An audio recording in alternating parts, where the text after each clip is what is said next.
마태복음 6장, 마태복음 5장에서부터 이어지는 산상수훈입니다. 마태복음 6장에서는 예수님께서 신앙인이라면, 당시 유대의 언약의 백성들이라고 한다면 꼭 해야 되는 여러 가지 덕목이 있는데, 그 중에 기도, 구제, 그리고 금식에 관하여 오늘 저희들에게 강론해 주시면서 교훈을 해 주셨습니다. 그리고 난 후에 물질에 관한 개념, 다시 말하면 물질에 관한 개념, 하나님으로부터 온 것이라고 하는 것에 대한 그 개념을 우리들에게 정립해 주셨고, 그러고 난 이후에 계속해서 산상수훈을 이야기해 주고 계십니다. 예수님의 공생의 기간, 물론 그 이전부터 그 이후에도 언약의 백성들을 다스리는 지도층이 여러 지도층이 있었는데, 종교적으로는 바리새인들이 언약의 백성들을 가르치는 그러한 지도층이었다, 이렇게 말씀드릴 수 있습니다. 종교적인 지도층이었다라고 하는 것은 정신적인 지주가 되는, 또 정신적으로 유대 백성들, 언약의 백성들을 지도하는 그러한 종교적인 지도자들이었다, 이렇게 말씀드릴 수 있습니다. 우리가 성경을 가만히 읽다 보면, 특별히 구약 성경에는 나와 있지 않지만 신약 성서에 기록되어진 바리새인들의 삶, 공관 복음에서 그들의 삶을 가만히 살펴보면 이들의 삶은 대체적으로 지도자적인 입장에서의 삶입니다. 그래서 하나님의 말씀인 율례와 규례와 법도를 잘 지키지 않는 사람들, 또 그것을 잘 지키는 사람들을 구별해서 그들을 지도하고 인도하는 그러한 그 계층이었다, 이렇게 말씀드릴 수 있습니다. 그런데 언약의 백성들 가운데에 하나님의 말씀을 잘 지키지 않는 백성들을 특별히 심하게 이들은 박대했다는 겁니다. 그들을 강하게 질타하고 또 멸시하는 그러한 계층의 사람들이었다, 이렇게 말씀드릴 수 있습니다.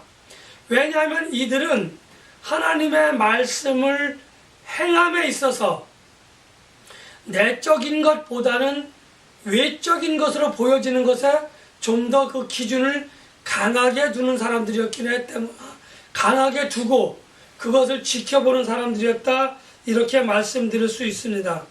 그래서 언약의 백성들이 하나님의 말씀을 온전하게 지키지 못할 때에 이들은 더욱더 강하게 언약의 백성들을 질타하고 그들을 멸시하면서 스스로 자신들이 위축되어져서 그들의 말에 무조건적으로 따를 수 있도록 이렇게 억압을 하고 있었다고 하는 것입니다.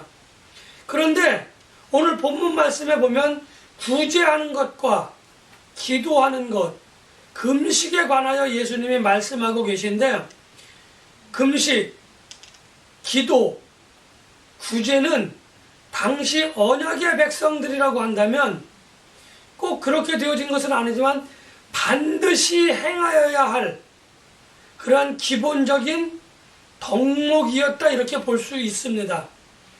이것을 열심히 지키지만 그 뜻대로 되지 않아서 힘들어하는 백성들이 있었고, 또 그것을 바라보는 바리새인들이 있었다고 하는 겁니다. 그래서 바리새인들은 자기들이 다른 사람들보다 좀 더 낫다고 하는 것을 표현하는 방식 가운데에 이 세 가지 덕목을 기준으로 삼았다는 거죠. 그 중에 하나인 구제의 내역을 가만히 살펴보면, 사실 구제라고 하는 것은 내가 가진 유형 또는 무형의 어떠한 것을 가지고 다른 사람들을 돕는 겁니다. 그런데 그 마음에는, 내가 다른 사람을 도울 때의 그 마음에는 그들을 긍휼히 여기고 그들을 불쌍히 여길 줄 아는 그 마음이 있어야 된다는 거죠.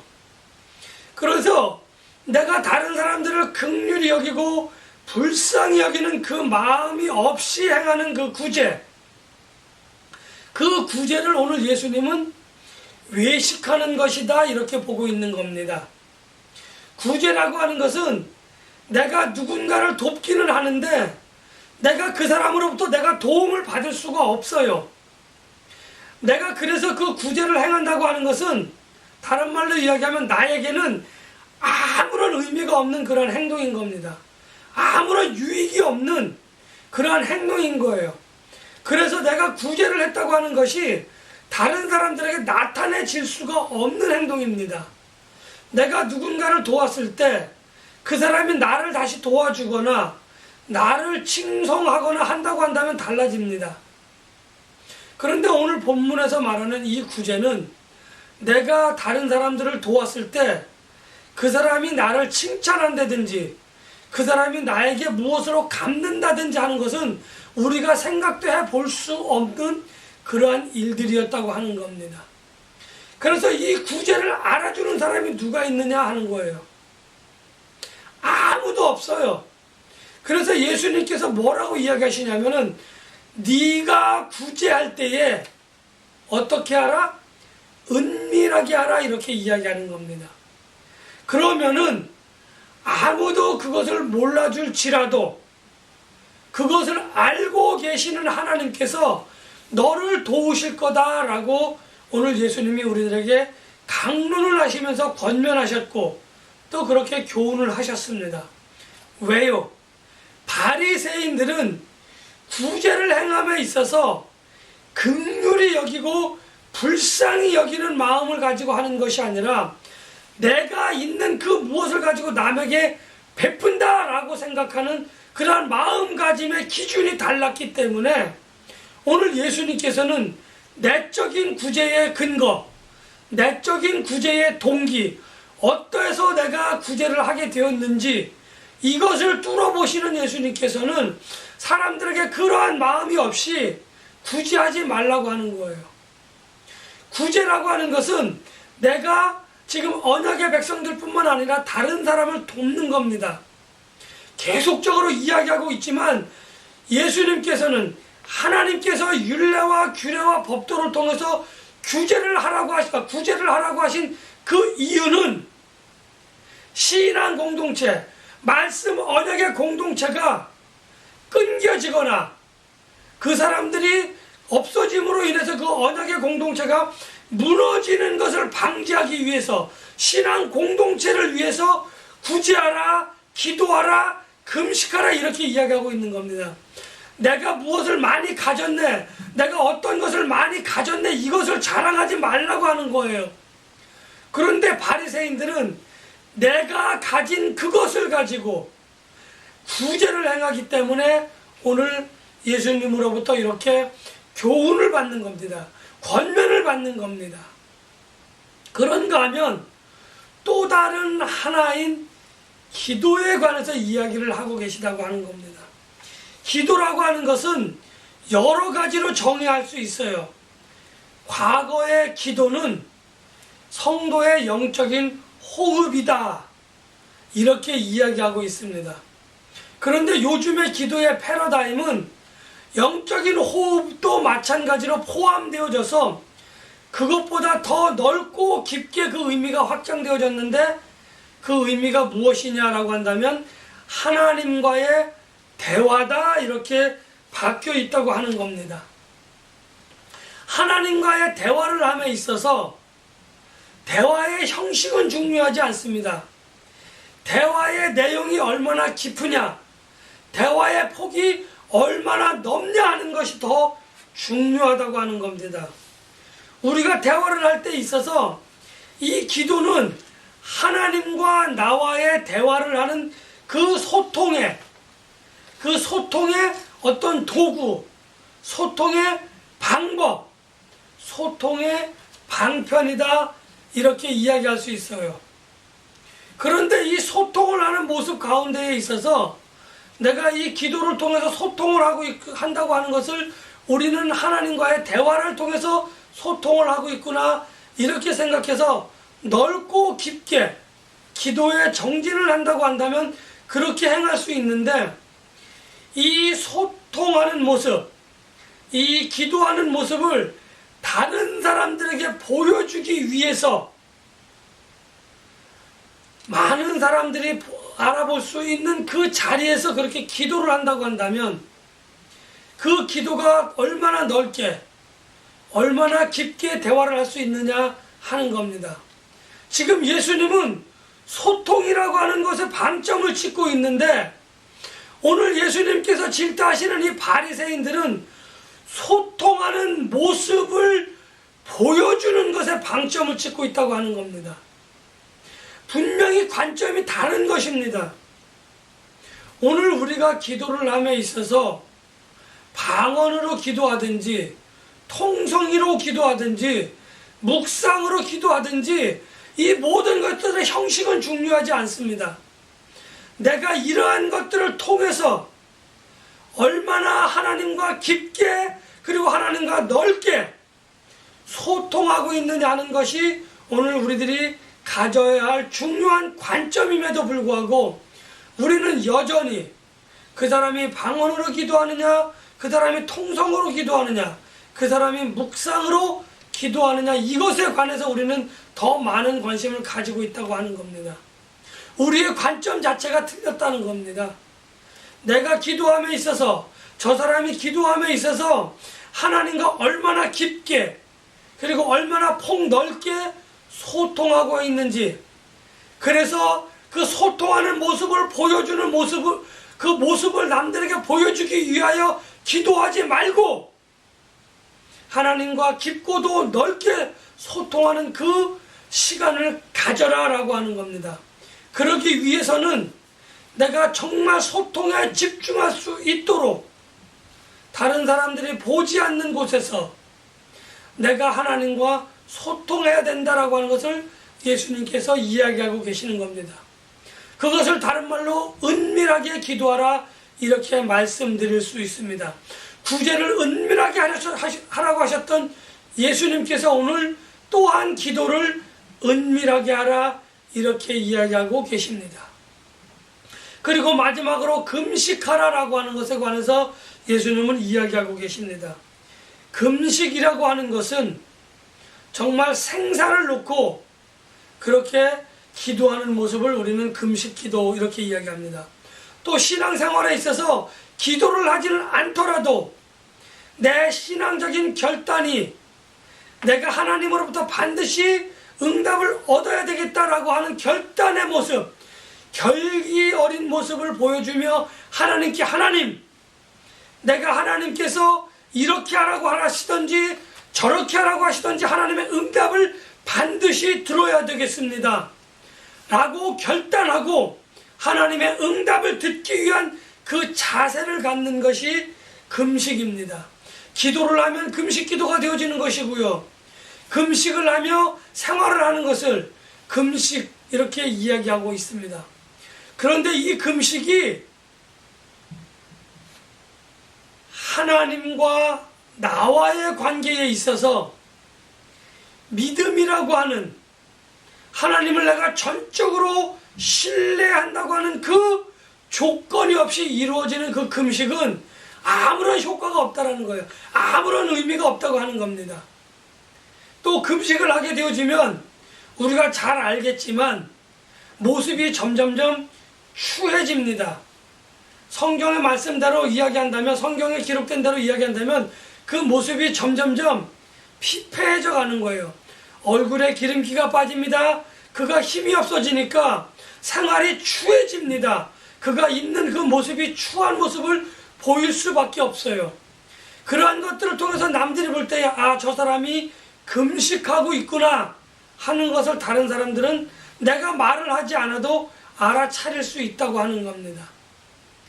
그래서 많은 사람들이 보이는 그 가운데에, 특별히 정치적인 사람들, 한국에서는 정치적인 그런 그 국회의원들이 어떤 대통령의 결단을 촉구할 때에, 또 여당의 결단을 촉구할 때에 야당의 지도자들이나 야당의 의원들이 금식하며 결기를 보여주는 그런 모습들을 우리는 가끔 뉴스를 통해서 볼 수 있습니다.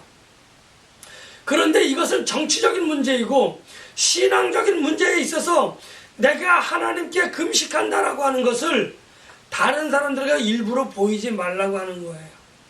금식을 하면서 모든 생활을 다 끊고 내가 하나님과의 1:1 관계에 있어서 결기를, 하나님 그 대답을 내게 주셔야 되겠습니다 라는 결기를 보였다고 한다면, 금식을 하면서 여전히 내 생활에 있어서 힘이 없어서 그 추한 모습을 보이면서 나의 그런 모습을 보이기 위해서 금식하지 말라고 하는 거예요.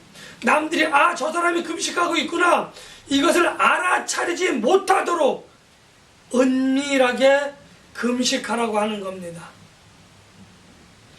우리가 금식을 하게 되어지면 다른 사람들이 그것을 알아차리지 못할 수가 없어요. 그럼에도 불구하고 일부러 금식한다고 하는 것을 다른 사람들에게 말하거나 다른 사람들에게 보이려고 애쓰거나 그렇게 하지 말라고 하는 겁니다. 이것을 예수님께서는 은밀히 행하라 이렇게 말씀하고 계시는 겁니다. 은밀히 행하라 라고 하는 것은 다른 사람들이 눈치채지 못하도록 하라 이러한 말이 아니라, 지금 내가 구제하고 있는 것이, 내가 지금 기도하고 있는 것이, 내가 지금 금식하고 있는 것이 나 자신도 그것을 모를 만큼 자연스럽게 하라고 하는 겁니다. 자연스럽게 하라고 하는 것은 내가 그냥 일상생활을 하면서 그것을 하라고 하는 것이 아니라 내 삶의 일부분인 것처럼 구제하는 것도 부지불식간에 하라고 하는 거예요. 내가 금식을 했나? 내가 구제를 했나? 나는 그냥 이것을 늘상 해오던 것인데 라고 하는 개념인 겁니다.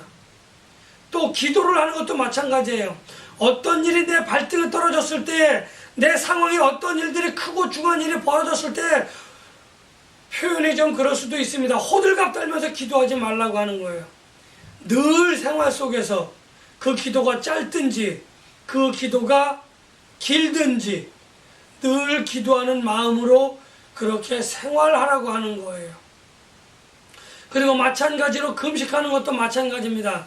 어떤 상황이 벌어졌을 때, 어떤 중대한 결단이 해야 될 때가 일어났을 때 금식하지 말고 늘 하나님의 말씀을 들으면서 하나님의 음성에, 하나님의 감동 감화에 민감하게 반응할 수 있는 그러한 신앙생활의 모습을 우리가 가져야 된다고 하는 겁니다. 바리새인들의 모습이 이렇게 늘상 자연스럽지 못한 모습을 보여주는 것을 예수님께서 아셨던 겁니다. 그들이 의도적으로 그렇게 행동하고 있구나 하는 것을 예수님께서는 아셨기 때문에 오늘 구제와 기도와 금식에 관해서 저와 여러분들에게 은밀하게 행하라 라고 예수님은 오늘 말씀을 해주셨다는 겁니다. 제가 하나님의 말씀을 여러분들에게 전하면서 늘상 했던 그런 말씀들이 있습니다. 어떤 사람들이 교회의 문턱 안에 들어오면 누구보다도 엄숙하고 누구보다도 거룩한 말과 행실을 행하는 사람이 있다 이렇게 말씀을 드렸습니다. 또 그런가 하면 하나님의 말씀인 성경에 관해서 어떤 사람보다도, 목사를 포함한 교회의 어떤 사람들보다도 더 잘 아는, 더 많이 아는, 더 깊이 아는 그러한 사람들도 있다 이렇게 말씀드렸습니다. 그런데 그러한 사람들이 교회 밖에만 나가면 전혀 그렇지 않은 삶을 보여주는 사람들이 있다 이렇게 말씀을 드렸습니다. 믿지 않는 사람들보다 더한 그러한 삶을 살고 있는 사람들이 있다고 여러분들에게 저는 말씀을 드렸습니다. 그러면서 제가 뭐라고 말씀을 드렸냐면, 하나님의 말씀을 100가지 1000가지 아는 것보다, 그리고 그 아는 것을 하나도 실천하지 않는 삶보다, 내가 비록 하나님의 말씀을 한 가지밖에는 알지 못한다고 할지라도 그 말씀대로 살려고 노력하는 그 사람은 하나님의 나라에 누구보다도 큰 자다 이렇게 말씀을 드렸던 것을 기억해 볼 필요가 있습니다. 다니엘서 5장에 보면 하나님의 메시지가 저에게 여러분들에게 기록되어져 있는데 그것이 뭐냐면 메네메네 데겔 우바르신이라고 하는 하나님의 메시지가 기록되어져 있습니다. 당시 유대 왕에게 그렇게 기록되어진 말씀이기도 하지만 살아계신 하나님의 말씀은 오늘 저에게, 오늘 여러분들에게 그렇게 선포되어져 있습니다.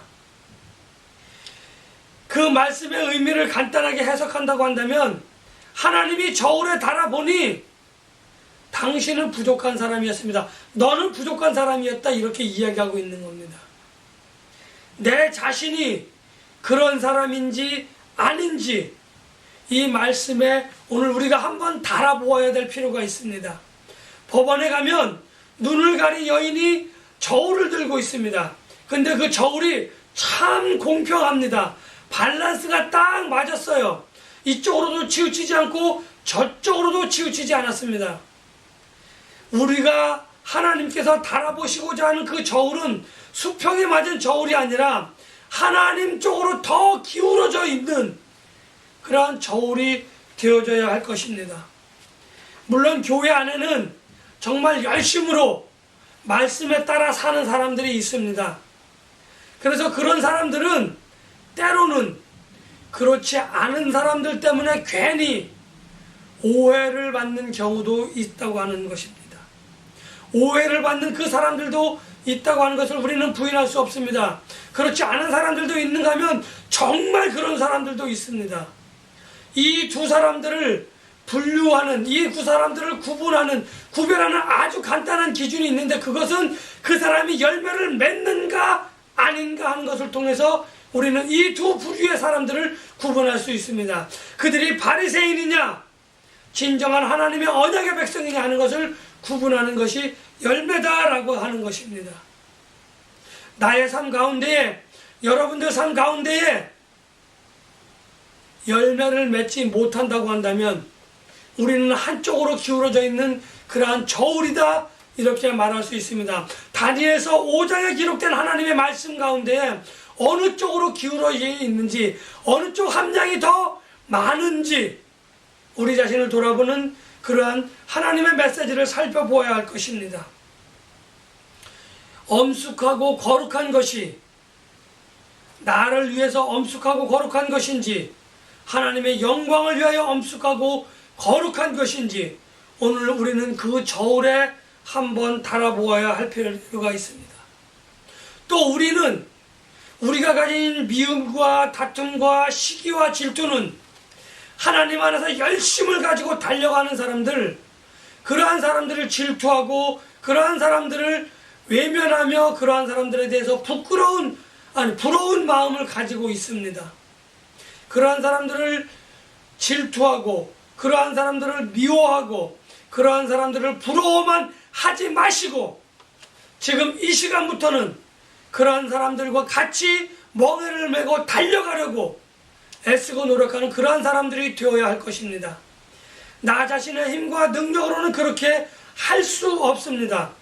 그러나 성령 하나님의 도우심과 성령 하나님의 인도하심을 따른다고 한다면 지금 우리는 그 선상에서 출발한다고 할지라도 늦지 않습니다.